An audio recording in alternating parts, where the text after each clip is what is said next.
Oke, saya pikir pandangan saya yang mau saya sampaikan sekarang adalah saya sangat memberi dukungan penuh kepada pasangan Prabowo yang saya lihat berpotensi akan bisa menjadi pemenang ke depan.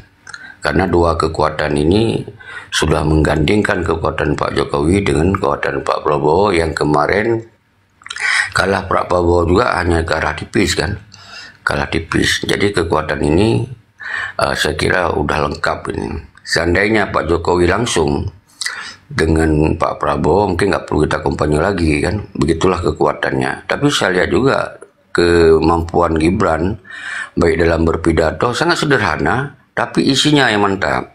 Nggak perlu banyak niku-niku membuat kajian sana kajian sini, ilmiah ini ilmiah itu. Rakyat kan nggak perlu tahu ilmiah dia. Yang dia ingin tahu rakyat ini kebijakannya bisa pro rakyat nggak, kan itu. Saya pikir itu aja gambaran awal saya yang membuat saya bisa dukung Gibran. Tinggal ini saya dengan siapa nanti bisa saya hubungkan. Biar saya kan di Jakarta posisi saya ingin pulang ke Aceh, ingin membawa nama Gibran ke sana. Kalau boleh ada informasi, tolong dikasih tahu saya hubungi siapa. Semoga saya bisa mendeklarasikan untuk dukung Gibran di Aceh. Anda mendengarkan pidato dari Gibran tadi? Oh, saya dengar. Jadi saya lihat sederhana tapi substansinya masuk. Semua pidato itu ingin memajukan Indonesia. Jadi nggak harus kita kaji ini, kaji itu, bahasa yang ilmiah ini, ilmiah itu baru dianggap orang pinter. Tapi bukan itu ukurannya. Saya lihat sudah cukup bagus pidato Mas Gibran.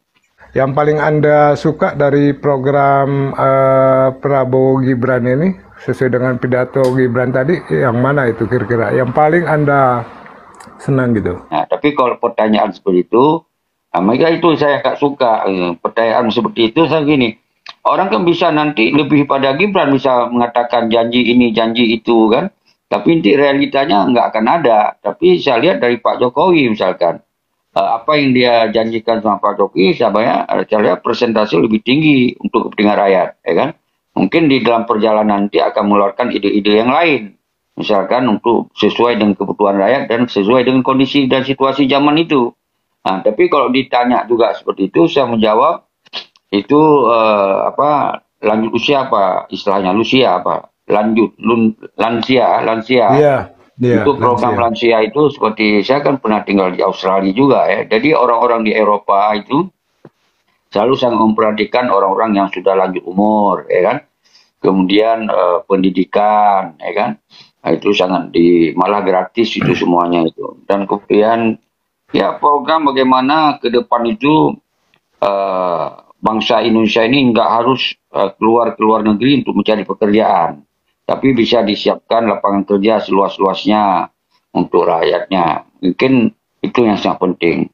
Tapi apa yang disampaikan Gibran tadi, orang yang memang tulus, ikhlas ya, mungkin bisa saja semua yang disampaikan itu akan dikerjakan. Saya yakin itu.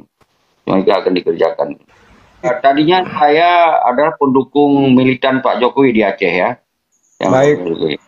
Justru saya memilih antara Prabowo dengan Jokowi. Saya nggak tahu saya harus milih siapa, tapi hati saya memilih Pak Jokowi. Alhamdulillah menang, tapi di Aceh tidak menang. Saya terus bergerak di nasional. Itu satu. Yang kedua, mengapa kemudian saya apresiasi kebetulan ada Mas Gibran. Itu saya yakin Mas Gibran dari anak muda ini pasti orang-orang yang tulus, ikhlas ya untuk berbuat untuk kepentingan Indonesia. Saya pikir itu aja yang mau saya sampaikan tadi, agak sedikit tidak lengkap saya sampaikan biar tahu siapa saya ini. Saya ini pendukung Pak Jokowi dan hari ini saya tidak mendapat apa-apa dengan Pak Jokowi. Bisa memberi dukungan penuh. Begitu juga dengan Mas Gibran. Saya juga nggak mengharap sesuatu sama dia. Yang penting saya simpati kepada keluarga Pak Jokowi yang sangat sederhana. Jadi gitu aja yang mau saya sampaikan. Mohon izin. Nanti mungkin bisa aja saya itu lagi. Oke.